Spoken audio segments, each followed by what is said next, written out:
Actually, I've decided to go on a trip to Hawaii starting now. I received a call from my husband, who betrayed me and continued to extort money from me. I haven't heard anything about Hawaii.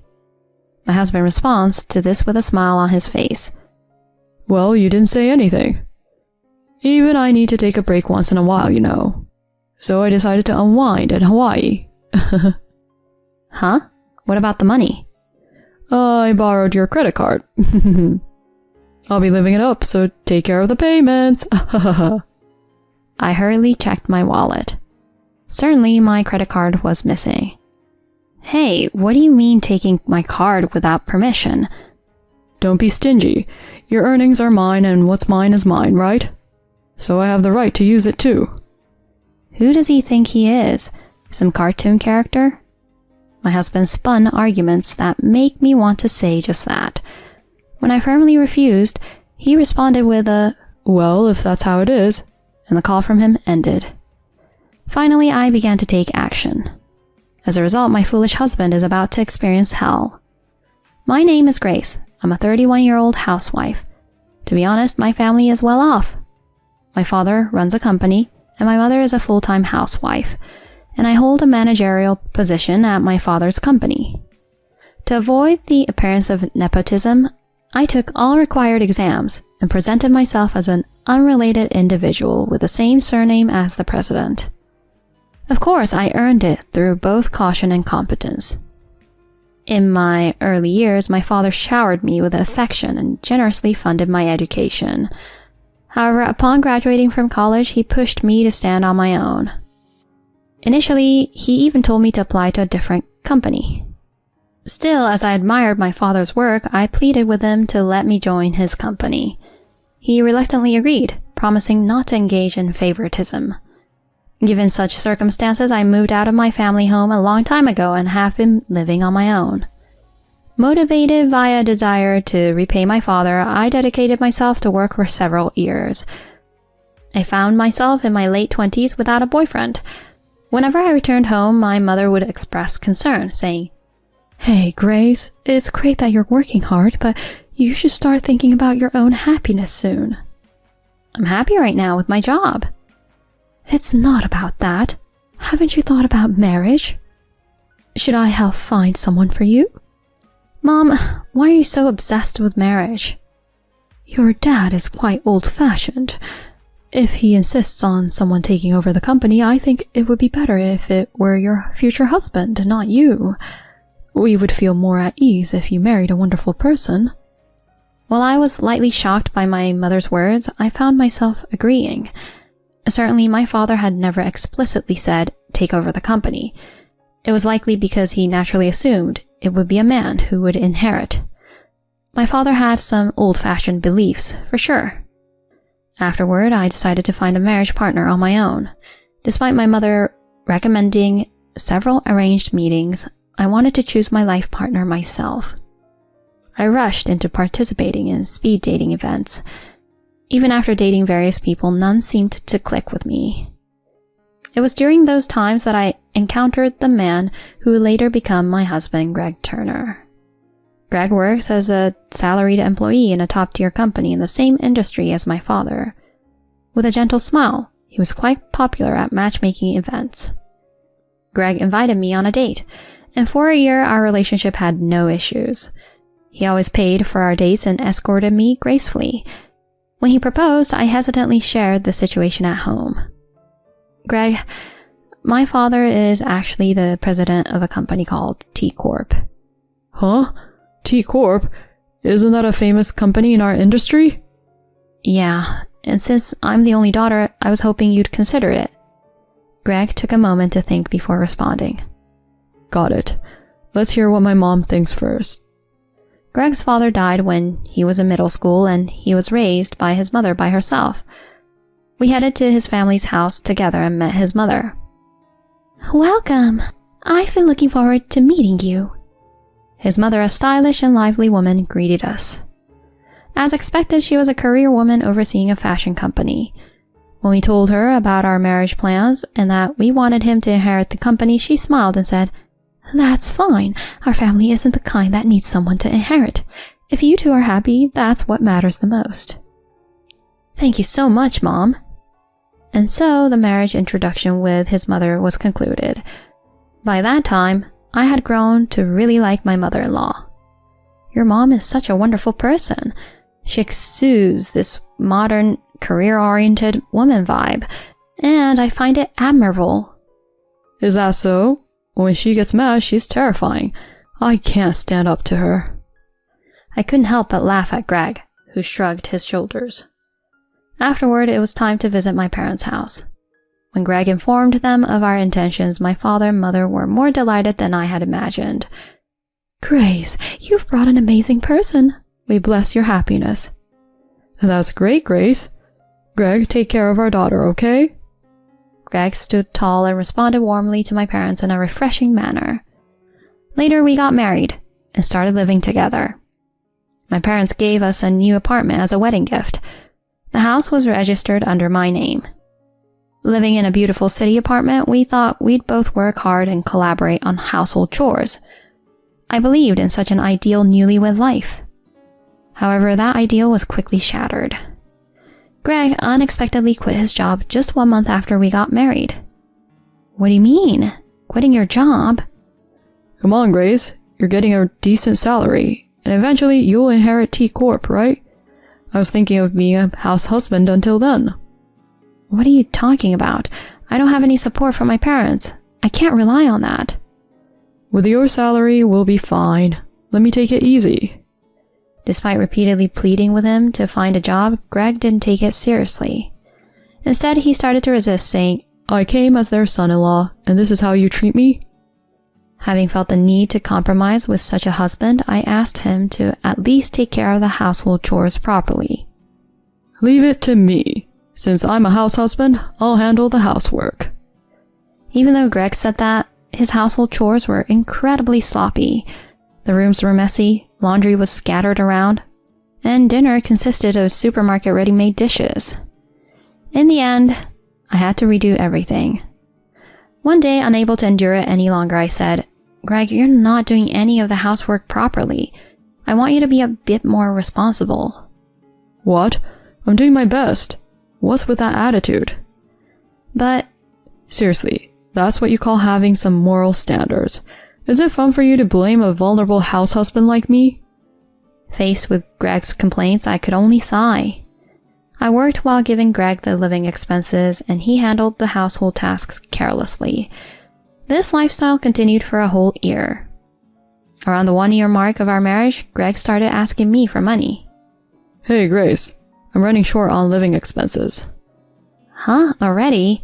I just gave you some not long ago. Well, it's not enough. Can't help it, right? Each time, I reluctantly handed him a few more dollars. Greg even asked me to get a credit card for him, but I refused. With his spending habits, it was unpredictable. Greg, what on earth are you spending so much on? This is going to put us in the red. I was quite worried. During that time, I had to plan a company trip, so I went to a travel agency alone. I was having a meeting in a booth surrounded by walls when I overheard a conversation in the next booth. Hey, where are we going? The Bahamas? Anywhere with you is fun. But isn't Hawaii better than the Bahamas? I could hear snippets of the couple's conversation. The voice of that man was unmistakably familiar. It was the exact voice of my husband, Greg. I interrupted the meeting, peeked out from behind the wall, and confirmed it.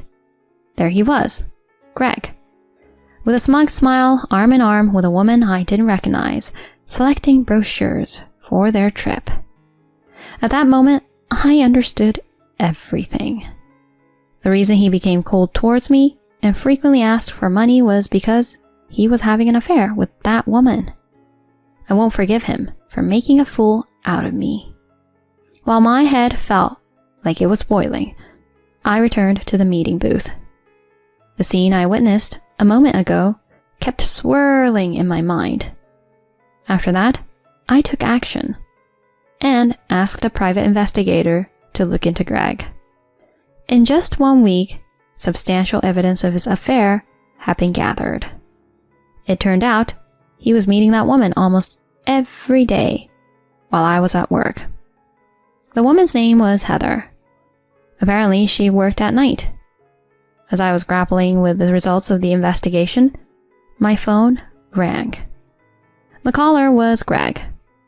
Hello? Oh, Grace. Working hard, huh? Greg spoke arrogantly. So what? What do you want? Hey, can you guess where I am right now? An airport announcement could be heard in the background. The airport? Ding dong!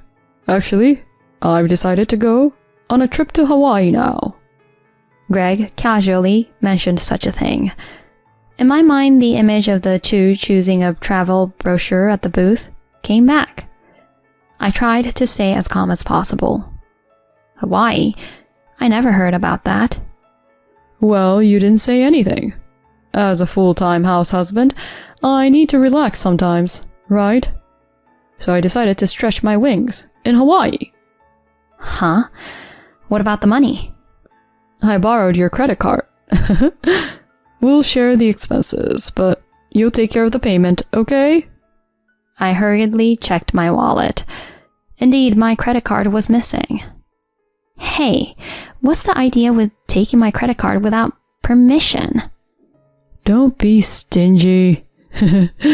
Your earnings are mine. And what's mine is mine, right? So, I have the right to use it. Who does he think he is? Some cartoon character? My husband spun arguments that make me want to say just that. When I firmly refused, he responded with a, "Well, if that's how it is," and the call from him ended. The phone call gave the impression that he was going alone, but there was no doubt he was with his affair partner, Heather. Attempting to use my card for their affair? What audacity. I wonder if they're having a good laugh right now. Even though he was my husband, I was utterly disgusted. I must teach him a lesson. I regained my composure and took action. Timing their arrival in Hawaii, I called the company, reported my credit card as stolen, and had it cancelled. After a while, Greg called me, but I ignored it. 5 days later, when I was at home, Greg returned in a tattered state.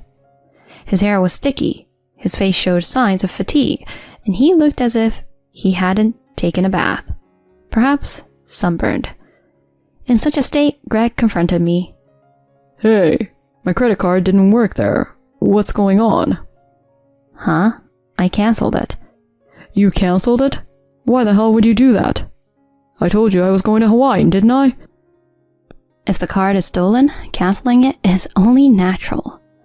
Greg became furious at my nonchalant response. Because of you, I couldn't even stay in a hotel and had to sleep rough in Hawaii. I hardly had any cash, so I survived on just 2 pieces of bread for 3 days.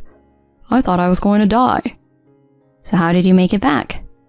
All I had was a plane ticket. I got tangled up with the local punks and it was a real mess. How are you going to make up for this? Oh, it sounds like you had a fun Hawaii trip. As I calmly remarked, Greg glared at me. But seriously, you didn't have to go this far, did you? My life was really in danger. I feel like suing you. It's me who should be suing. Huh? At that moment, I threw several photos on the floor. Those photos clearly showed evidence of Greg's affair. Intimate moments, entering a hotel, and even a snapshot of them holding a large travel bag at the airport. Seeing those pictures, Greg's face turned pale. What is this? Did you know about it? Yes, I've been asking the detective agency for a while now. You were planning to use my card for your affair, weren't you? Facing Greg, who turned pale and stuttered, I continued calmly. You'll compensate me for the affair and the money you embezzled, of course. And of course, we're getting a divorce. Huh? Divorce? Are you kidding me? Divorce over something like this? Just as Greg uttered those words, a woman's voice echoed in the room. You're the one kidding around. Upon confirming the source of the voice, Greg's legs gave out.